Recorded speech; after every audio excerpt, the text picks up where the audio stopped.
Israel ने फ़लस्तीनियों को गजा खाली करने के लिए 12 घंटे का अल्टीमेटम दे दिया है। इसराइली फौजी तर्जुमान ने धमकी दी है कि अगले 12 घंटे में गजा एनक्लेव खत्म कर देंगे, गजा पर मुकम्मल कब्जा करेंगे। एक और बड़ी खबर सामने आ रही है। हमास पर इसराइल के हमले से जुड़ी हुई यह खबर सामने आ रही है कि हमास का कमांडर अयमान यूनुस मारा गया है। निगरान वज़ीर ख़ारजा जलील अब्बास जिलानी ने ट्वीट में कहा कि फ़लस्तीनियों के साथ यकजहती के तौर पर खड़े हैं। This is terrorism. It is terrorism because women, reportedly children, from what I've heard from friends in Israel, have been targeted. ये आकलन लगाया गया, इसमें पाकिस्तान का SSG यूनिट इन्वॉल्व है। फ़लस्तीन और इसराइल के दरमियान इस टाइम पर बाकायदा तौर पर नेतन्याहू हैज़ डिक्लेयर्ड कि वेयर एट वॉर, और ये वो वाली वॉर नहीं होगी कि थोड़ा सा मरहला गुजरा उसके बाद फिर अमन हो गया, अब फुल फ्लेज्ड वॉर होगी। इंडिया पहले ही कह चुका है कि we stand with Israel, India stand with Israel, तो इंडिया भरपूर तरीके से इजराइल का साथ देगा। भारत ने इजराइल के साथ यकजहती कर लिया। आपको गाजा को मिट्टी में मिलाना पड़ेगा।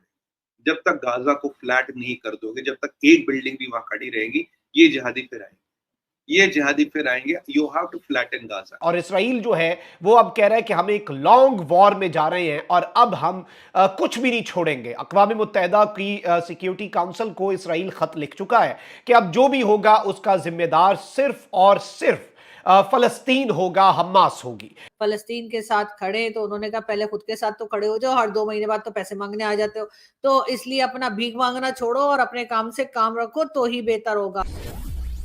हेलो फ्रेंड्स, जय हिंद। हिंदुस्तान स्पेशल में आपका स्वागत है। दोस्तों, इसराइल और हमास के बीच रॉकेटों की फायरिंग लगातार जारी है।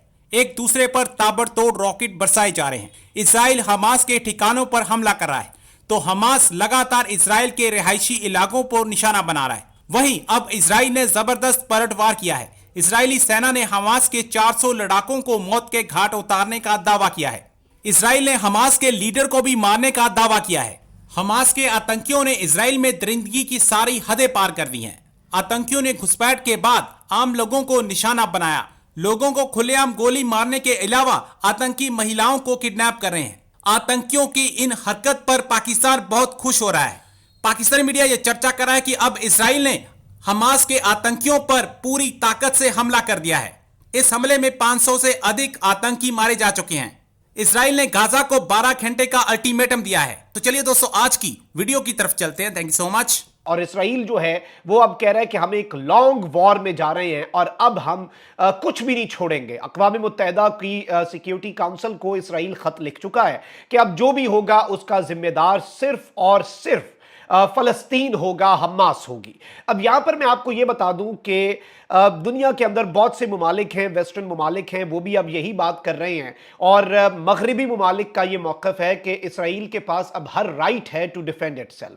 अब इसराइल इस डिफेंस की आड़ में क्या कुछ करता है, क्या मजीद मासूम फ़लस्तीनी मारे जाते हैं, ये सब कुछ आने वाला वक्त बताएगा। और इस सब में अब दुनिया के दीगर ममालिक जो हैं वो भी अपनी इसमें कूद पड़े हुए हैं। अमरीका जो है वो खुलकर इसराइल की मदद को आ चुका है और अमरीका ने ऐलान किया है कि हम इसराइल की हिमायत करते हैं और इसराइल की दिफाई जरूरियात जो हैं वो भी पूरी करेंगे। और इस सब में मैं आपको यह बता दूं कि मुकम्मल तौर पे इसराइल जो है उसे इस वक्त वो अपने इलाके जो हैं जिन पर इसराइली फौज वहां पर काबिज थी वो इलाके छुड़वाने में ये नाकाम है।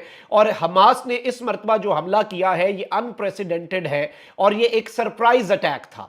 सरप्राइज अटैक ये क्यों कर था? सरप्राइज अटैक नाज़रीन कराम ये इसलिए था कि इस सब के अंदर आप देखें कि जो 3 तरफ से पानी, फ़ज़ा और ज़मीन से फ़ौजी जो हैं वो दाखिल हुए। और इस सब में मैं आपको ये बता दूं कि इस सब के अंदर इसराइल की मिलिट्री जो है वो अब एतराफ़ करती जा रही है और बताया जा रहा है कि 44 इसराइली सोल्जर्स और 30 सिक्योरिटी ऑफिशल्स जिन्हें हमास ने मारा है वो आइडेंटिफाई हो चुके हैं। इसराइल की डिफेंस फोर्सेज एतराफ़ कर रही हैं कि हमास ने दर्जनों, अब एग्जैक्ट फिगर इन्हें नहीं पता, कह रहे दर्जनों लोगों को यरगमाल बनाया है, लेकिन वो फिगर आउट कर रहे हैं एग्जैक्ट फिगर क्या है। और इस सब के अंदर मैं आपको यह बता दूं कि फ्रेश रॉकेट अटैक्स, जो कि जब मैं ये वीडियो रिकॉर्ड कर रहा हूं दिन भर जंग जो है वो चलती रही है, उसमें इसराइल की इमरजेंसी सर्विस ने कहा है कि 4 मजीद लोग जो है वो इंजर्ड हुए हैं। और इसराइल कह रहा है कि रात को हमने ड्रोन भी इस्तेमाल किए क्योंकि हमास के लोग जो हैं वो रात को भी इन्फिल्ट्रेट करने की कोशिश कर रहे थे। लेकिन हमास जो है उसका मौकफ यह है कि उसने सदरन इजरायली सिटी ऑफ सेड्रॉट जो है वहां पर 100 रॉकेट जो है वो फायर किए हैं। इस वक्त जो फलस्तीनी नहीं है। लेटेस्ट डिटेल्स मेरे पास CNN की आई हैं। कल तक रात तक जो फिगर था 200 फलस्तीनियों की शहादत का था। अब 313 फलस्तीनी जो हैं वो शहीद हो चुके हैं। ये बात भी की जा रही है कि कई लोगों ने कहा कि जी पाकिस्तान जो है वो भी फलस्तीन के साथ खड़ा है, पाकिस्तान जो है वो भी हमास के साथ खड़ा है। और इस तरह की एक बात किसी दोस्त ने ट्विटर पे लिखा कि जब अरब कंट्रीज को ये पता चला या अरब कंट्रीज को जब यहाँ से बताया गया कि जी हम तो फलस्तीन के साथ खड़े हैं, तो उन्होंने कहा पहले खुद के साथ तो खड़े हो जाओ, हर 2 महीने बाद तो पैसे मांगने आ जाते हो, तो इसलिए अपना भीख मांगना छोड़ो और अपने काम से काम रखो तो ही बेहतर होगा। बाकी दूसरों के झगड़े में टांग अड़ाने की हमारी पुरानी आदत है। तो इसीलिए हम जो है अब ये फैसला भी कर बैठे हैं कि जी हमने जो है वो हमास के साथ खड़े रहना है। ये और बात है कि हमास वाले हमें पूछ तक नहीं रहे, मगर ये जरूर है कि यकीनन इजराइल जो है वो भरपूर तरीके से जवाब देगा। जिस तरह की फुटेजेस आ रही हैं सोशल मीडिया के ऊपर, अभी तो खैर वो बहुत ज्यादा डिस्टर्बिंग है और छोटे छोटे मासूम बच्चे और औरतें और दूसरे लोग जो है इजराइल के, उनके ऊपर दिखाया गया है कि किस तरह से जो है हमास ने फलस्तीन के लोगों ने जुल्म किया है, उनको मारा है, उनको जान से मार दिया है। और एक तो जैसे कि मैंने आपको पहले भी बताया था कि कोई फौजी थी इजराइल की लेडी थी जाहिर है, उसको जो है जिस तरह से गाड़ी में डाल के उसकी डेड बॉडी को घुमाया जा रहा था वो भी बहुत ही डिस्टर्बिंग था।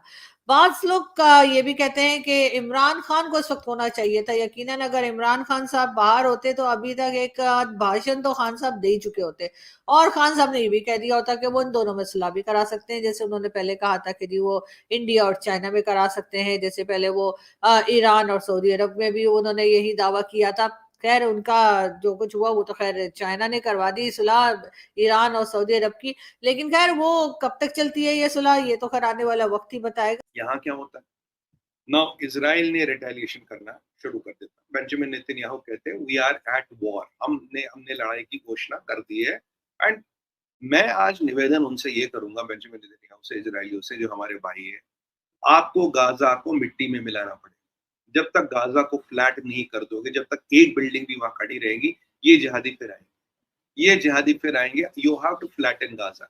ये जैसे ऐसे आतंकवादी जो जैसे हमस का दिख रहा आपको, ये ऐसे आतंकवादी कोट और कमीज लगा के घूमते हैं। जब तक ये जिंदा है ये आपको चैन से जीने नहीं देंगे। अगर कल Arabs keep their weapons down, क्या होगा? लड़ाई रुक जाएगी। बट अगर यहूदियों तुमने हथियार छोड़ दिया ना, there will be no Israel, they will wipe out Israel, they will say dead to Israel, there will be no Israel. Understand one thing, जिस दिन तुमने हथियार नीचे रखा इजराइल खत्म। अब इजराइल क्या कर रहा है सर? इजराइल अपने रिजर्व बुला रहा है। और इजराइल के जो अभी प्रधानमंत्री थे बेंजामिन नेतन्याहू से पहले, नफार, उन्होंने कल ही has voluntary gone to IDF और he has picked up his military gear. Ex prime minister of Israel is fighting for Israel, he has picked up his military gear, he is going to fight.